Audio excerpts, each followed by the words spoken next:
Sun gaze with me.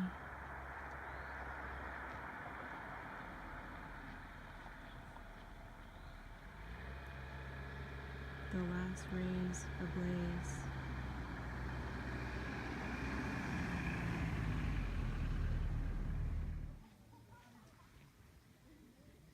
It's 8:44, and I don't know if I'll be up here until 9:09 when it's exactly full. I don't think I've ever been to a group meditation like this before. The guy was talking about Christ and the Christification of many, and I feel like map consciousness is that. It's calibrating us for that Christification energy.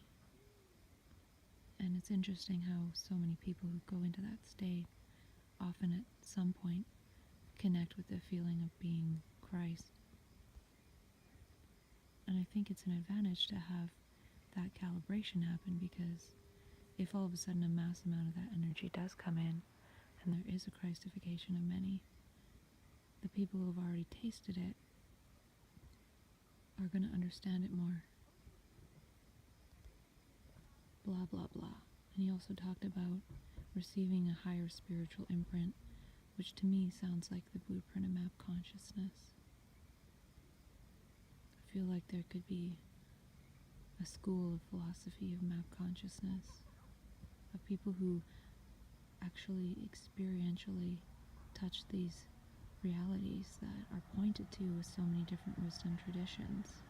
But when they come back from that, they sound like crazy people.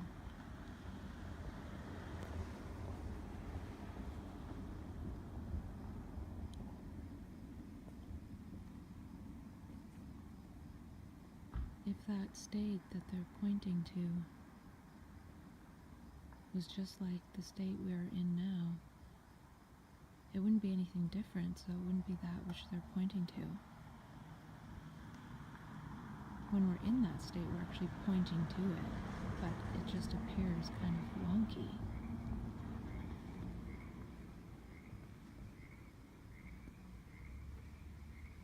I better move towards my car. So it's just hitting 9:09 now, so the full moon is officially full.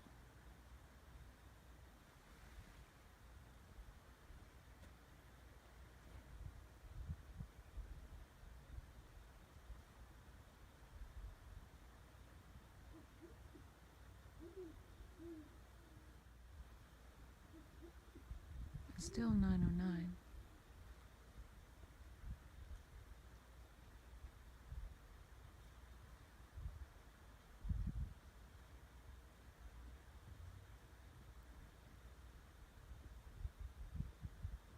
This is the full moon.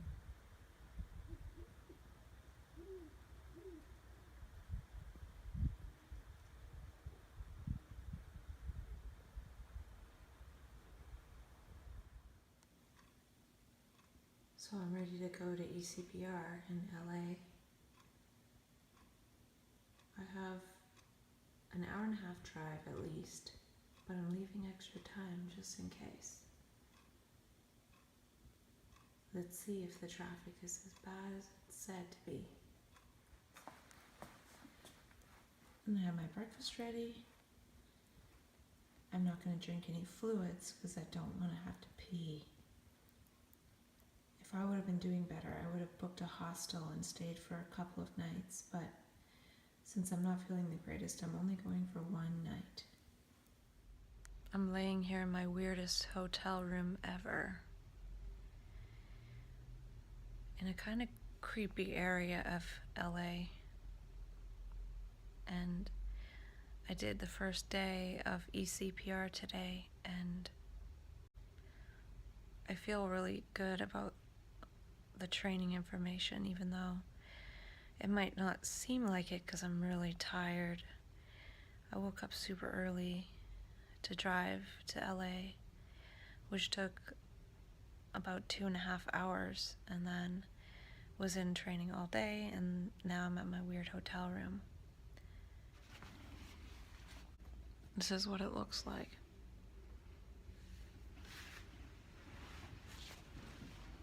And there's like the weirdest little kitchen thing that I think is all mine. But it's so weird, I don't even want to go out there. Not sure if anyone else has access to this weird kitchen. And then there's a balcony, which I think is shared, and I don't want to go out there either.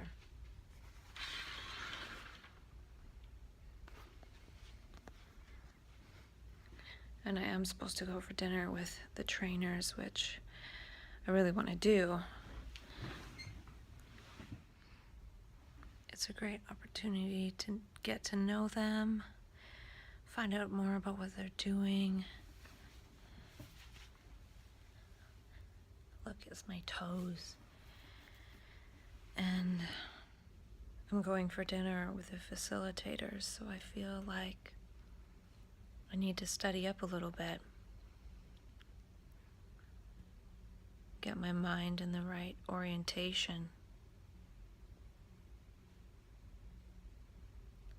Like, what am I doing here again? What is my passion in this area? During the training, I had this idea to create my own class, but not really a class, but something about alternatives and options. And I created a document about that. Maybe I'll talk about it some other time, but it's about creating a safety first, and it's whatever works for the person. So for me, I have advanced directive, zap straps, Seroquel, things like that. And then also creating connection and then moving towards thriving. And I have a bunch of stuff written down, but I was also thinking it'd be cool to set it up to help have people co-create that. And others have done that too. That's how rap was created. I'm pretty sure ECPR had an element of that in it too.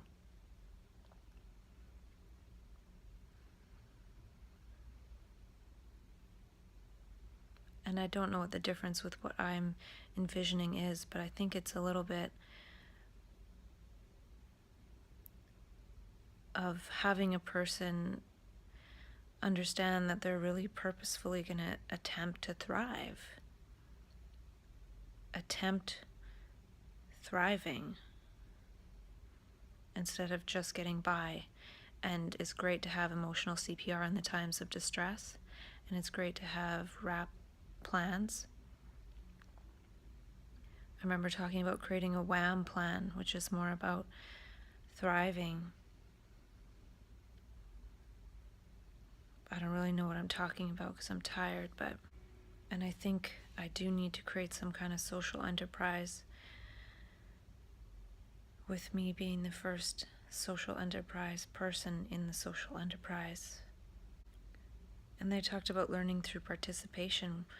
Well, I need to continue learning through just continuing to create this stuff. And I feel like in map consciousness, we go from sharing gestures of mania, all that energy and all those gestures, and when the energy runs out, we actually need gestures of love and unconditional regard in order to gain some of that energy back that we lost by sharing it all away. We try to share it, and when people don't play back with us, then it's lost. And I wrote down that I'm not trying to do anything. We are, meaning the collection of all of us as a neurotribe, we're all trying to do something. But when we try to do it separately, it's not as powerful as if we were to get together and dialogue and play in order to see what it is that we're trying to create, and also awakening that dimension in the brain. So the Pure Potential Project came back to mind again, and I've been wanting to think of a word for positive triggers, and I realized that it could be energizers, things that are energizing. because we're taught to be aware of our triggers, but I'm curious about energizers and what spurs us into being in that energized state where we're sharing energy and connecting and reaching out and caring. So hopefully dinner goes well and I'll be able to share stuff, and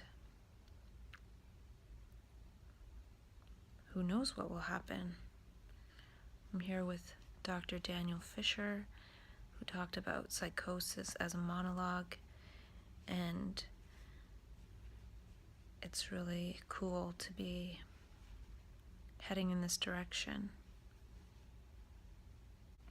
In my big, weird hotel room.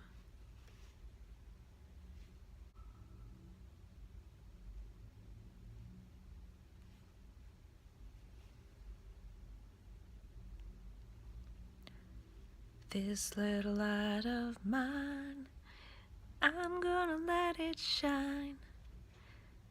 This little light of mine, I'm gonna let it shine.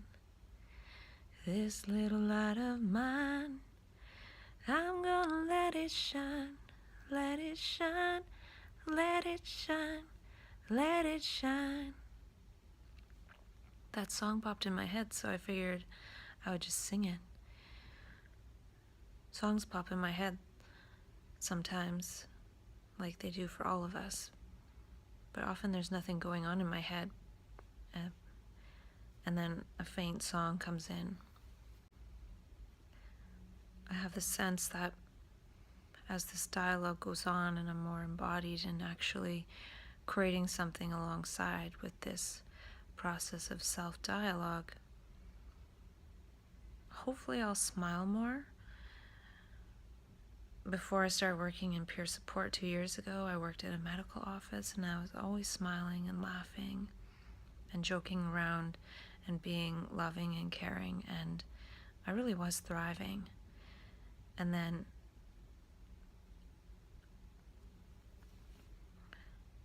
I got involved in mental health, working in mental health, and I lost that, but I think that's what I want back the most, is that joy.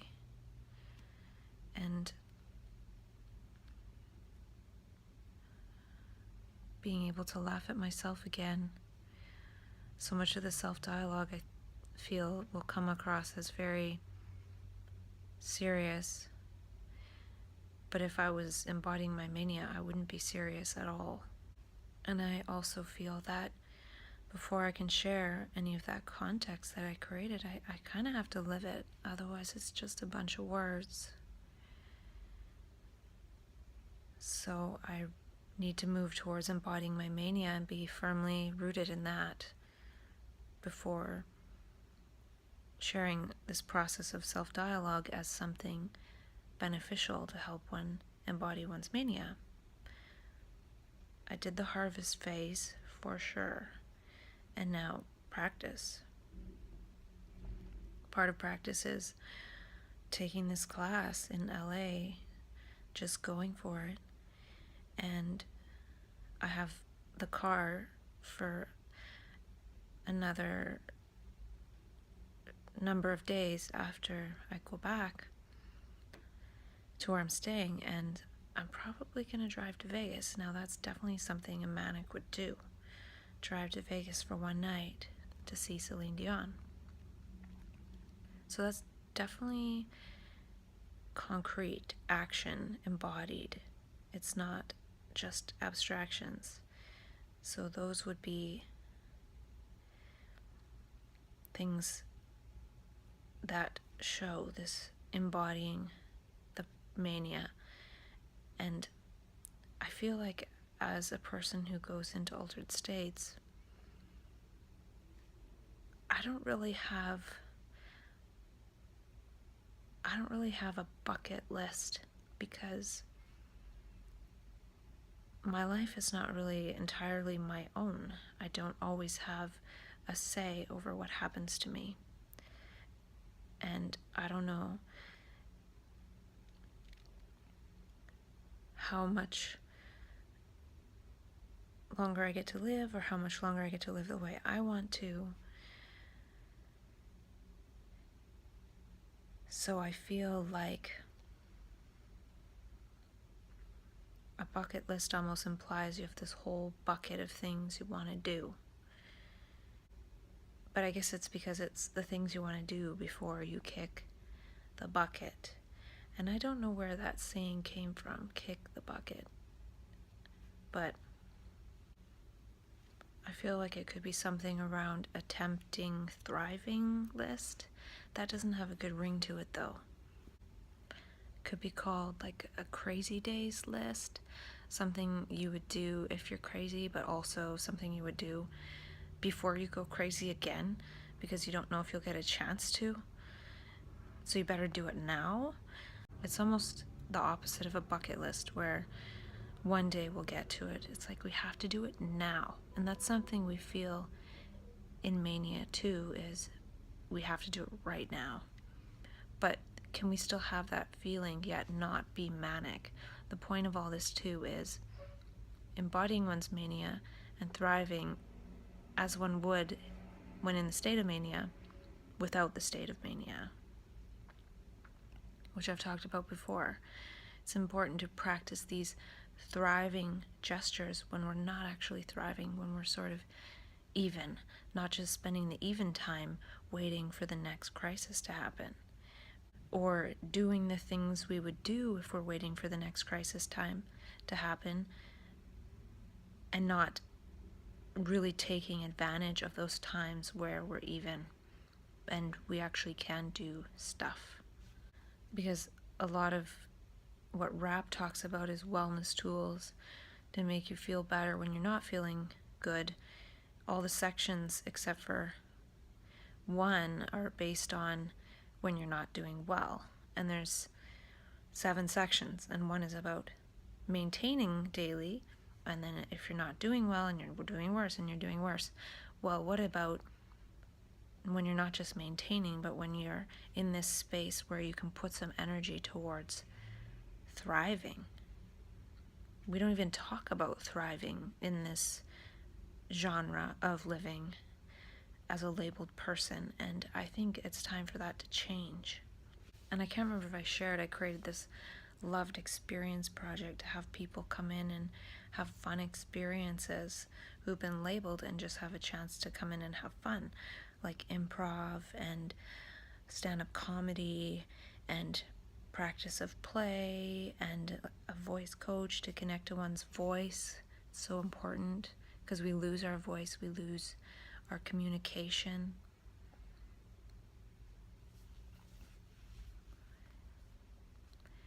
So that's why I'm determined to create this safety, so then when one attempts to thrive and maybe comes down from that because they've shared all their gestures and sort of run out of juice,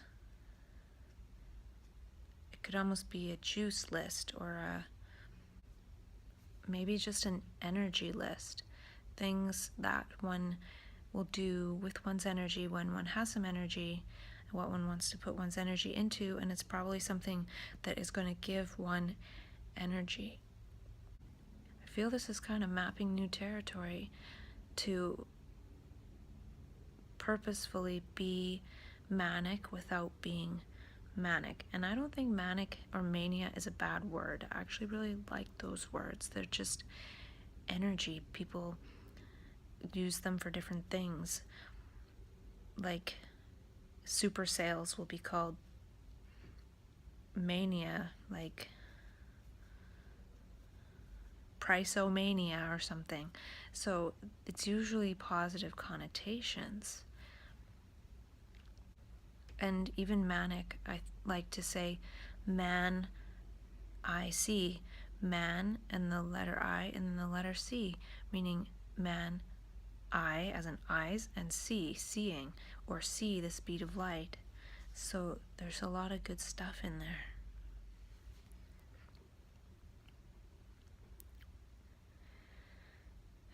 I will continue my report later from my weird hotel room. I'll be kind of happy when it's tomorrow and I'm across the street and my car is parked outside the building, and I'm no longer at this hotel, and I don't have to sleep in this town again. I don't usually think that way, but I don't love being alone in creepy hotels.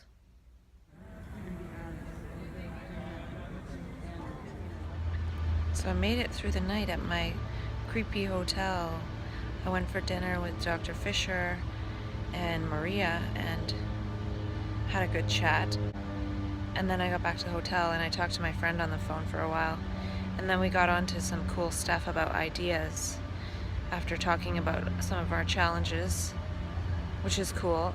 And I was laughing my butt off from what we thought we might try to create.